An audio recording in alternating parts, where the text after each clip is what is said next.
नमस्कार, मैं खुशी और आप देख रहे हैं मुंबई तरंग न्यूज।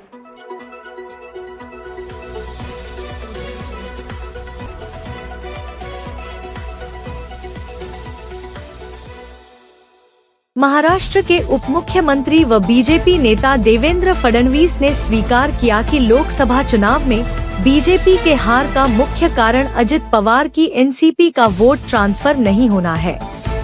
उन्होंने कहा कि बीजेपी के कोर वोटरों को अजित पवार के साथ गठबंधन रास नहीं आया। फडणवीस ने आगे कहा कि वैसे 80% इस तरह के राजनीति समझौते को समझ गए हैं। गौरतलब है कि बीते लोकसभा चुनाव में महायुति गठबंधन ने राज्य की 48 लोकसभा सीटों में से सिर्फ 17 सीटें ही जीत सकी। इसमें बीजेपी ने 9 सीटें जीती, जबकि 2019 में बीजेपी ने 23 सीटें जीती थी। बीजेपी का सबसे खराब प्रदर्शन माना एक कार्यक्रम के दौरान फडणवीस ने कहा कि यह सच है कि पिछले कुछ आम चुनावों में यह बीजेपी का सबसे खराब प्रदर्शन है। बीते लोकसभा चुनाव में हमने 28 सीटों पर चुनाव लड़ा था, फिर भी हमें बहुत कम सीटें मिली।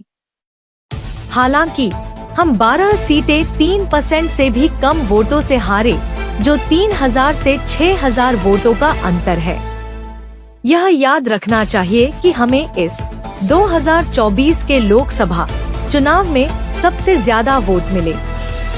फडणवीस ने कहा कि शिंदे सेना ने 7 और अजित पवार की एनसीपी 1 सीट जीती थी। दोनों पार्टियां टूटकर बनी। फडणवीस ने कहा कि शिंदे सेना और अजित पवार की एनसीपी टूटकर पार्टी बनी और एक तरह से दोनों ही नई पार्टियां थी। दोनों के लिए ही यह लोकसभा चुनाव मूल रूप से उनके मतदाताओं का आधार तैयार करने के लिए था, इसलिए उनके सामने थोड़ी दिक्कत थी भी। दोनों की तुलना में हमारे लिए आसान था, क्योंकि हमारा मतदाता आधार तय हो चुका है। उन्होंने कहा कि ये मुद्दे राज्य विधानसभा चुनावों में दोहराए नहीं जाएंगे। शिवसेना का वोट ट्रांसफर हुआ। महाराष्ट्र के मुख्यमंत्री रह चुके फडणवीस ने जोर देकर कहा कि शिवसेना के लिए अपने वोट हमें हस्तांतरित करना आसान था, क्योंकि शिवसेना का कई सालों से गठबंधन था। हमने हमेशा एनसीपी के खिलाफ चुनाव लड़ा, इसलिए उनके वोटों को स्थानांतरित करना मुश्किल था। लेकिन अब दोनों पार्टियों का मतदाता आधार तय हो चुका है। फडणवीस ने स्वीकार किया कि बीजेपी के मूल मतदाताओं को एनसीपी के साथ गठबंधन पसंद नहीं था, परंतु अब लोग समझ गए हैं, इसलिए विधानसभा चुनाव में लोकसभा जैसी स्थिति नहीं होगी। सीट बंटवारा 80% पूरा।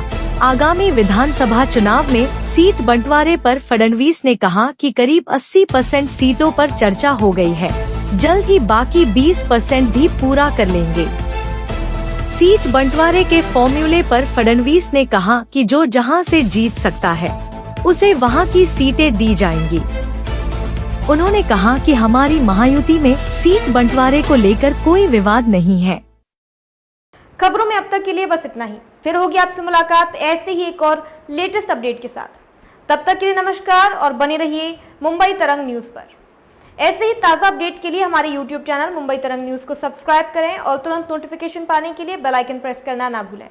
और यदि आप हमें फेसबुक के माध्यम से देख रहे हैं तो हमारे चैनल को फॉलो जरूर करें। धन्यवाद।